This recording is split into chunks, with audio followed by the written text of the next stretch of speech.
Good morning, students. Today we'll start with the new chapter number 2, that is The Tiger King, written by Kalki.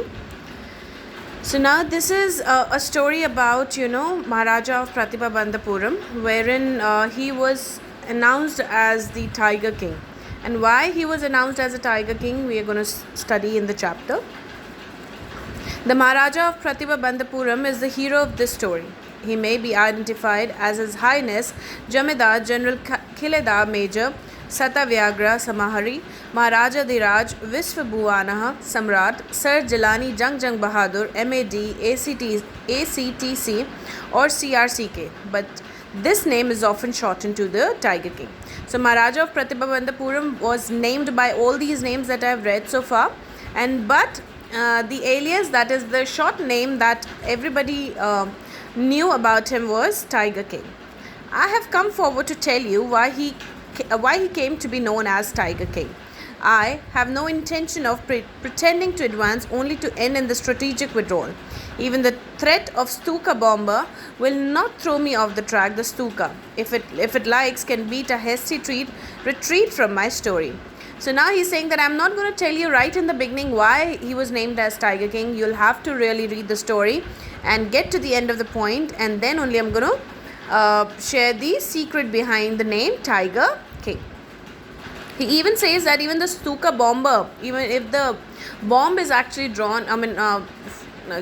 actually fallen down, still he would not go off track. He would only tell you the story and then move forward. Right at the start, it is imperative to disclose a matter of vital importance about the Tiger King. Everyone who reads of him will experience a natural desire to meet a man of his indomitable courage face to face, but there is no chance of its fulfillment. As Bharata said to Rama about Dashratha, the Tiger King has reached the final abode of all the living creatures. In other words, Tiger King is dead. So basically, Tiger King is dead now. It is just a story like how it has been heard by people, and now it is being narrated to you. The manner of his death is a matter of extraordinary interest. It can be revealed only at the end of the tale. The most fantastic aspect of his demise was that as soon as he was born, astrologers had foretold that one day the Tiger King would actually have to die. So basically, now see, it is little bit of a sarcastic view also, but then still you just go through the chapter line by line, and now it says that definitely at the end of the tale you will get to know how the Tiger King actually died. But when he was actually born, the astrologers had told that he would definitely have to die. So everybody who is born as a human on this earth will automatically have to die, but then his death was of a little curiosity. The child will grow up to become the warrior of warriors, hero of heroes, champion of champions, but they bit their lips and swallowed hard. When compelled to continue, the astrologers came out with it. This is a secret which should not be revealed at all, and yet we are forced to speak out. The child born under this star will one day have to meet his death. So now the astrologer said that he is going to be the warriors of warriors. He's going to be very, very, he's going to be very just like a hero who's strong with all the muscle strength. He'll be nobody would be able to beat him in anything, but still he'll have to die. And how? Because he was born under the star, and this star would actually led him to his death. All that very moment, a great miracle took place. An astonishing phrase emerged from the lips of the 10-day-old Jilani Jung Bahadur. "O wise prophets!" Everyone stood transfixed. Transfixed is motionless. In stupefaction. Stupefaction is overwhelmed. Like when you do it with an excitement. They looked wildly at each other and blinked. So now everybody was quiet in the court. But then everybody heard the voice of the 10-year-old small little baby, and what he said, "Oh wise prophets," and everybody was just stood in stupefaction, because they were how could a baby of 10-day-old can speak? "Oh wise prophets, it was I who spoke." This time there were no grounds for doubt. It was the infant born just 10 days ago who had enunciated the words so clearly. So now everybody got to know that it was the small little baby who has just born, and how come a baby of 10-year old is actually speaking these words? Enunciated is pronounced. The chief astrologer took off his spectacles and gazed intently at the baby. All those who are born will one day have to die. We don't need your predictions to know that. There would be some sense in it if you could tell us the manner of their death. The royal infant uttered these words in his little squeaky voice. Squeaky is like, a very high pitch kind of a tone. So everybody, even the chief astrologer, he took off his spectacles and he gazed at the baby really very nicely, and they wanted to confirm whether it's the baby who's actually speaking all those words. And what he said that everybody has to die. Everybody who has come on this earth will have to die one day, but it will be really great if you could just tell me the manner of my death. The chief astrologer placed his finger on his nose in wonder. A baby, barely 10 days old, opened its lips in speech. Not only that, it also raises intelligent questions. Incredible. Rather than the bulletins issued by the War Office, then facts, the chief astrologer took his finger off his nose and fixed his eyes upon the little prince. The prince was born in the hour of bull. The bull and the tiger enemies, therefore death comes from the tiger, he explained. Now, everybody was very, astonished to see that the baby of just 10 days old, he's speaking, and that too, not only speaking, he's raising some intelligent question. So, the chief astrologer, he even, actually tried to answer his question, the intelligent question. He said that the prince, you're born in the hour of bull, and the bull and the tiger enemies, so definitely your death would come from a tiger. Moving further to the chapter, you may think that Crown Prince Jung Jung Bahadur was thrown into a quake when he heard the word tiger. That was exactly what did not happen. As soon as he heard it pronounced, the Crown Prince gave a deep growl. Terrifying words emerged from his lips. Let tigers be aware. This account is only a rumor rife in Pratibha Bandapuram, but with hindsight, we may conclude it was based on some truth. So now, you must be thinking that after listening the name of a tiger, definitely, the baby would be terrified that yes, my death would come from a tiger. But no, he said, let tigers be aware of me. I am going to raise myself and I'll be so strong that even tigers would run away from me. I am not scared of my death. Though, this is just a kind of a fiction which is narrated, but then people tend to believe that this is actually the true fact which once happened in Pratibha Bandapuram. Now moving on to the second part of the chapter, Crown Prince Jung Jung Bahadur grew taller and stronger day by day. No other miracle marked his childhood days apart from the event already described. The boy drank the milk of an English cow, was brought up by an English nanny, tutored in English by an Englishman, saw nothing but English films, exactly as the crown princes of all other Indian states did. When he came of age at 20, the state, which had been the court of wards until then, came into his hands. Now, the prince who was crowned as the Jung Jung Bahadur, he was growing stronger day by day. He was tutored by the English nanny. He was brought up by English people all around him. He watched only English films because at that time Britishers were there. They were actually ruling our country. He always drank the milk of an English cow. So he was growing stronger day by day.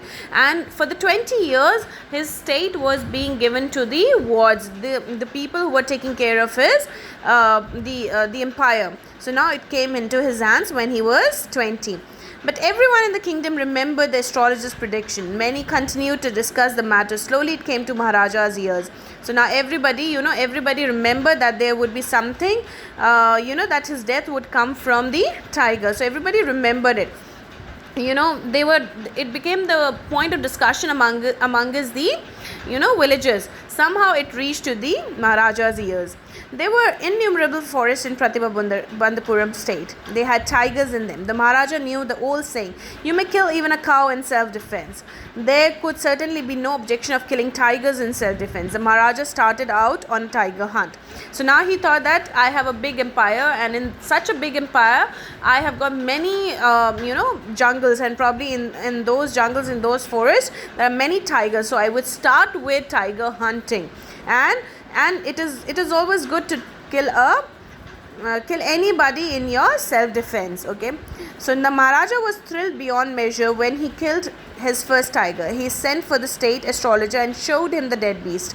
What do you say now? He demanded. Your Majesty, you may kill 99 tigers in exactly the same manner. But the astrologer drawled. But what? Speak without fear. But you must be careful with the 100th tiger. So he said that, when he killed the first tiger, after killing the beast, he had actually sent the body of that first beast to the astrologer, and he said with all the pride, he said that, now what do you have to say? I've already started killing the tiger. So he said that you may kill the 99 tigers, but you got to be aware of the 100th tiger, because that is going to be your death. But what if the 100th tiger were also killed? Then I will tear up all my books on astrology, set fire to them, and I shall cut off my tuft, crop my hair short, and become an insurance agent. The astrologer finished on an incoherent note. He said that if I am wrong, if I am considered to be, or if I am proved wrong, definitely I'm going to cut my hair. Instead of an astrologer, I'll become an insurance agent. From that day onwards, it was celebration time for all the tigers inhabiting Pratibhabandapuram. The state banned tiger hunting by anyone except the Maharaja. The proclamation was issued to the effect that if anyone dared to fling so much as a stone at a tiger, all his wealth and property would be confiscated. So now it was like, from that particular day, the celebration time for all the tigers inhabiting Pratibhabandapuram, it was like, every good time of the tiger ended at. Why? Because even the state, it was like proclaimed, it was said that even a stone hit on that tiger, on any tiger of the Pratibhabandapuram estate, he would be like punished, and the property and the wealth would be taken away. So the tigers were living their happiness, because nobody was killing or nobody was saying anything to them. The Maharaja would attend to all other matters only after killing the 100 tigers. Initially, the king seemed well set to realize his ambition, not that he faced no dangers. There were times when the bullet missed its mark. The tiger leapt upon him, and he fought the beast with his bare hands. Each time it was the Maharaja who won. So it was not always that he was the winner, or probably he did not have to face any kind of threat from the tigers. Many a times even the bullet missed, and the tiger even leapt upon the Maharaja, but at the last it was always him who was winning the deal. At another time, he was in danger of losing his throne. A high-ranking British officer visited Pratibhabandapuram. He was very fond of hunting tigers and fond of being photographed with the tigers he had shot. As usual, he wished the hunt tigers in Pratibhabandapuram, but the Maharaja was firm in his resolve. He refused permission. I can organize any other hunt. You may go on a boar hunt. Boar is actually a wild pig. Boar hunt. You may conduct a mouse hunt. We are ready for mosquito hunt, but tiger hunt, that's impossible. There was a time when even a high-ranking British officer visited Pratibhabandapuram, and he said that I want to do a tiger hunt in your empire, but he refused altogether, and he said that it was actually a danger to the throne as well. But then he said, I'm ready to arrange any kind of hunt, but not the tiger hunt. The British officer's secretary sent word to the Maharaja through the Diwan that the Durai himself did not have to kill the tiger. The Maharaja could do the actual killing. That what was important to the Durai was a photograph of himself holding the gun and standing over the tiger's carcass. Carcass is the dead body. But the Maharaja would not agree even to this proposal. If he relented now, what would he do if other British officers turned up for the tiger hunts? He said that, the British officer sent one Durai, and he said that, a kind of a messenger, he said that, why don't you just kill the tiger yourself, and probably I just want to get myself shot with the beast. He said that no means no. I would not even let anybody enter into my empire to kill the tiger, because he was worried that today this British officer is saying, probably next time another officer would come and demand the same thing. Because he prevented a British officer from fulfilling his desire, the Maharaja stood in danger of losing his kingdom itself. The Maharaja and the Diwan held deliberations over this issue. As a result, on a telegram was dispatched forthwith to a famous British company of jewelers in Calcutta, sent samples of expensive diamond rings of different designs, So now Maharaja thought of bribing the British officer. He sent a telegram to one of the famous British company of jewelers in Calcutta that please send us the samples of expensive diamond rings. Some 50 rings were arrived. The Maharaja sent the whole lot to the British officer's good lady. The king and the minister expected the Durai Sani to choose one or two rings and send the rest back. Within no time, the Durai Sani sent her reply, "Thank you very much for your gifts." In 2 days, a bill of 3 lakh of rupees came from the British jewelers. The Maharaja was happy that though he had lost 3 lakh of rupees, he had managed to retain his kingdom. Now, when he got all the samples, he got around 50 samples, and he sent exactly the same lot to the officer's good lady. But the officer's good lady was expected to keep one or two, but no. To his surprise, she kept all the rings, and she sent a thank you note as well. So instead of losing his kingdom, he lost his 3 lakh rupee. The Maharaja's tiger hunts continued to be highly successful. Within 10 years, he was able to kill 70 tigers, and then an unforeseen hurdle brought his mission to a standstill. The tiger population became extinct in this forest of Pratibha. Who knows whether tigers practiced birth control or committed harakiri. Harakiri is like self-killing, or simply ran away from the state because they desired to be shot by British hands alone. So one more again hurdle came into this mission, that the tigers were like vanishing from the forest.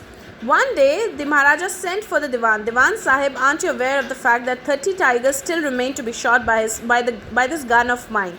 He asked, brand shining his gun. So basically, what really happened, he was just kind of polishing his gun, and when he was saying that, he said that still 30 tigers are remaining, and don't you know that I need those 30 tigers? How will I get that? Arrange those 30 tigers for me. Shuddering at the sight of the gun, the Diwan cried out, "Your Majesty, I am not a tiger. Which idiot would call you a tiger? No, I am not a gun. You are neither tiger nor gun. Diwan Sahib, I summoned you here for a different purpose. I have decided to get married." The Diwan began to babble even more. "Your Majesty, I have 2 wives already. If I marry you..." So he was just trying to idiotically answer him. Why? Because he was saying that neither I'm a gun nor I'm a tiger, and even said that I cannot really get married to you. But then you must find me the tigers. The Diwan began to babble even more. "Your Majesty, I have 2 wives already. If I marry..." So what he said that I've decided to get married, but if I have decided, so he said that I cannot marry you, I've already got 2 wives. So he was just jokingly answer the king. So he said that I don't want to marry you. I want you to find a girl for me. "Don't talk nonsense. Why should I marry you? What I want is a tiger. Your Majesty, please think it over. Your ancestors were married to the sword. If you like, marry the gun. A tiger king is more than enough for this state. It doesn't need a tiger queen as well." Now he was thinking that he wanted to get married to a tiger. So tiger, he said, it is not possible. Okay. The Maharaja gave a loud crack of laughter. "I am not thinking of marrying either a tiger or a gun, but a girl from the ranks of human beings. First, you may draw up statistics of tiger populations in the different native states. Next, you may investigate if there is a girl I can marry in the royal family of a state with a large tiger population." The Diwan followed his orders. He found the right girl from a state which possessed a large number of tigers. Maharaja Jang Bahadur killed 5 or 6 tigers each time he visited his father-in-law. In this matter, 99 tiger skins adorned the walls of the reception hall in the Pratibha place. So finally, Maharaja gave a loud crack of laughter because he was like surprised to listen to all those stupid answers of the Diwan, And he said that I want you to find me a girl who has a big empire, whose father has a big empire and probably the big forest where I could go and hunt the tiger whenever I visit them. So he got married to a person and to a lady where the empire had a lot of tigers, and every time he visited the father-in-law, he was killing the tiger. The Maharaja's anxiety reached a fever pitch when there remained just one tiger to achieve his tally of 100. He had this one thought during the day and same dream at night. By this time, the tiger farms had run dry even in the father-in-law's kingdom. It became impossible to locate tigers anywhere, yet only one more was needed. If he could just kill that single beast, the Maharaja would have no fears left. He could give up tiger hunting at altogether. So because his anxiety was reaching at a highest pitch, because only one tiger was left, and because one tiger was left and he was not able to find that one single beast. But he had to be extremely careful with that last tiger. What had the late chief astrologist said? Even after killing 99 tigers, the Maharaja would be aware of the 100th. True enough, the tiger was a savage beast after all. One had to be wary of it. But where was that 100th tiger to be found? It seemed easier to find tiger's milk than a live tiger. So now it was becoming very difficult for Maharaja to find the live tiger, because every tiger had really vanished.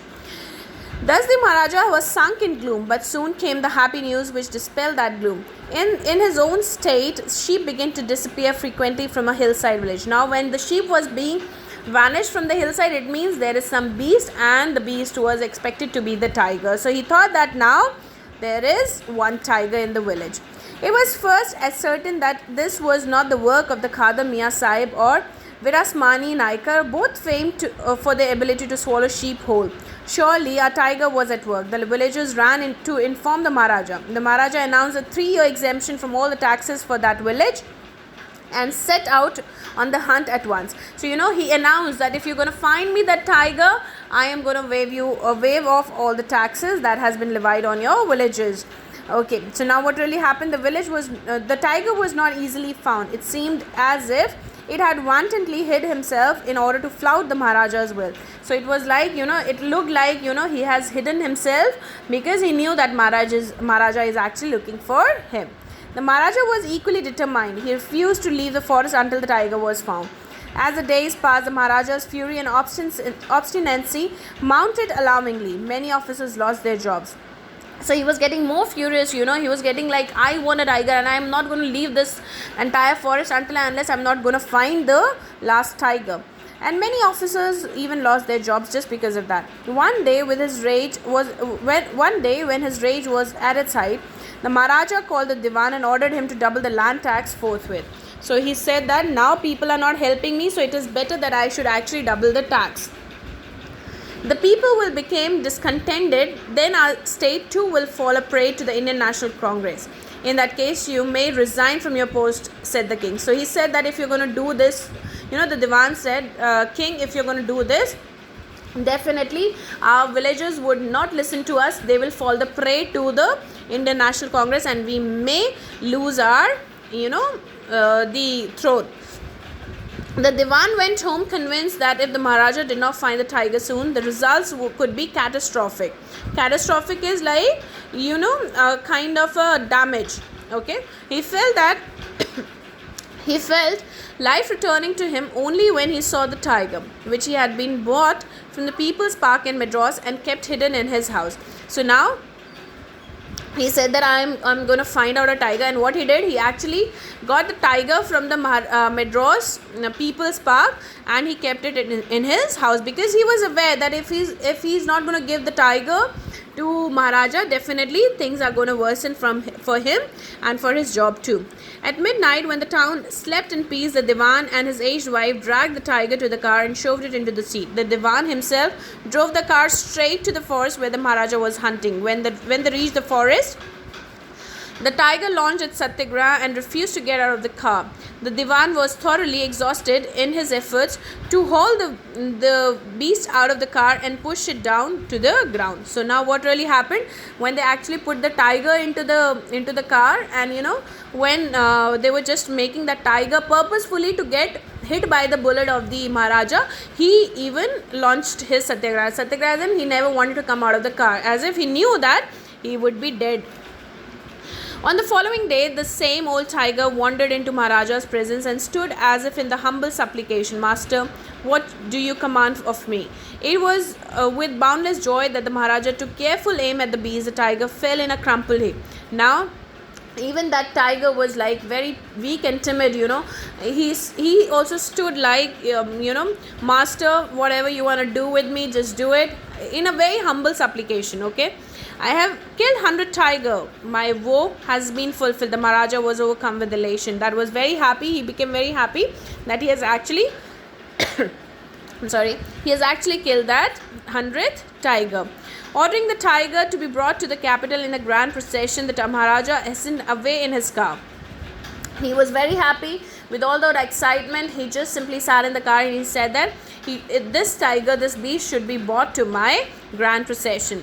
After the Maharaja left, the hunters went to take a closer look of the tiger. The tiger looked back at them, rolling its eyes in bafflement. You know, now the tiger was not dead, and he was looking with the same eyes, you know, with the bafflement, with the happiness. See, I am actually mocking, not even happiness, it's like mockings at somebody, you know, when that I am not dead. The men realized that the tiger was not dead. The bullet had missed it. It had fainted from the shock of the bullet whizzing past. The hunters wondered what they should do. They decided that the Maharaja must not come to know that he had missed the tiger. If he did, they could lose their jobs. One of the hunters took aim from a distance of 1 foot and shot the tiger. This time he killed it without missing the mark. So now he's there. The people standing there, especially, you know, those who were the men of this king, and they thought that probably if we are gonna tell the king that the tiger is not killed by the last bullet, so probably they would even end up losing their job. So what they did, they just took a mark from a 1 foot and they shot the tiger. Then, as commanded by the king, the dead tiger was taken in the procession through the town and buried. A tomb was erected over it. So now the dead tiger was taken into the court and a tomb was erected on it. A few days later, the Maharaja's son's 3rd birthday was celebrated. Until the Maharaja had given his entire mind over the tiger hunting, he had no time to spare for the crown prince. But now the tiger turned his attention to the child. He wished to give him some special gift on his birthday. He went to the shopping center in Pratibha and searched every shop but couldn't find anything suitable. Finally, he spotted a wooden tiger in a toy shop and decided it was a perfect gift. The wooden tiger cost only 2 annas and a quarter. But the shopkeeper knew that if he quoted such a low price to the Maharaja, he would be punished under the rules of emergency. So he said, "Your Majesty, this is an extremely rare example of craftsmanship. A bargain off at 300 rupees. Very good. Let this be your offering to the crown prince on his birthday," said the king, and took it away with him. On that day, father and son played with the tiny little wooden tiger. So what really happened? Just because the king was really busy with tiger hunting all the day and night, he did not even bothered about the son, the crown prince. So what he thought that now his mission is over, so he decided to keep all his time for his family and to his empire. So what he thought that it was his son's birthday approaching, so he went to the market to buy a different kind of a gift which would actually give him happiness. So when he spotted a wooden tiger kept at a shop, the shopkeeper thought that if I'm going to tell him that it is a very cheap kind of a toy, probably he would be punished. So he just kind of exaggerated that the toy is actually the extraordinary piece of craftsmanship, and he took that wooden toy tiger for good 300 rupees and took it for the son. It had been carved by an unskilled carpenter. Its surface was rough. Tiny slivers are, जो उसकी wooden की जो सीखें होती हैं वो निकलती हुई. Tiny slivers of wood stood up like the quills all over it. One of those slivers pierced the Maharaja's right hand. He pulled it out with his left hand and continued to play with the prince. The next day, infection flared in the Maharaja's right hand. In 4 days, it developed into a suppurating sore which spread all over the arm. 3 famous surgeons were brought in from the Madras. After holding a consultation, they decided to operate. The operation took place. 3 surgeons who performed it came out of the theatre and announced the operation was successful. The Maharaja is dead. In this manner, the 100th tiger took its final revenge upon the tiger. So, the tiger was actually not an extraordinary piece of a skilled carpenter, but actually it was carved by an unskilled carpenter. It has a lot of, slivers on the wood. So, one of those slivers actually pierced into the fingers, into the hand of Maharaja, the right hand, and he took it out from the left hand and he continued to play, but that actually spread as the kind of an infection really happened in the entire arm. And the doctors from Madras were brought and they were asked to operate the Maharaja. When he was operated, he got to know that I'm sorry, not he, but everybody got to know that Maharaja is no more, and in such a way the 100 tiger, which was the wooden tiger, actually took its revenge upon the Tiger King. That's all with the chapter. Thank you.